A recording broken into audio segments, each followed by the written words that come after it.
सरकार नारी विरोधी सरकार, नारी हत्याकारी सरकार। ये सरकार नारी को मर्यादा देनी, नारी को सम्मान देनी, नारी को नारी बोली भावे नहीं। से तो विधानसभा कमिटी कले नहीं गला विधानसभा को समस्त कांग्रेस सदस्य मान को विधानसभा बाहर करदे किंतु कमिटी कले नहीं।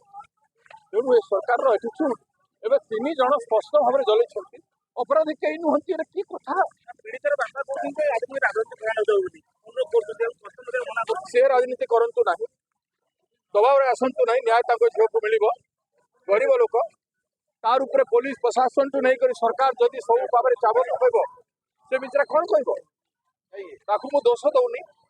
गोटे बापा को परिस्थिति से अच्छी तार आत्मा जानुची एका जाकर पचार मुझे देखा कली समाधि पाखे से फूल देला बेले उपस्थित थिला विरोध करिथांता फूल मोटो दिलेला तार आत्मा पचारुच तार आत्मा न्याय मागु तार बापार आत्मा न्याय मागु। नारी निर्यातन बढ़ी चलती पीसीसी कार्यक्रम हाथ को नहीं आम पीसीसी सभापति निश्चय आज बड़ंगा पीड़िता निमापड़ा पहुंचती बड़ंगा पीड़ितार कबरस्थान जाते तार जो जगह पड़ा से जगह नहीं निमापड़ा पर्यटन पदयात्रा करेंगे एवं यात्रा सारा ओडिशा रे हम ये सरकार जो उपमुख्यमंत्री ये अच्छा नारी प्रति समवेदना ना आम चाहूँ ओडिशार समस्त नारी मान निहाती सिक्यूरीटी दि जाए कौन झील ये न कौन झील अन्याय न हो नारी न्याय चाषी न्याय जो राहुल गांधी डाकरा अच्छी से अनुसार आम गाँ गाँव में प्रत्येक नारी पाखे न्याय पहुँचो पीसीसी सभापति आज से पदयात्रा कर।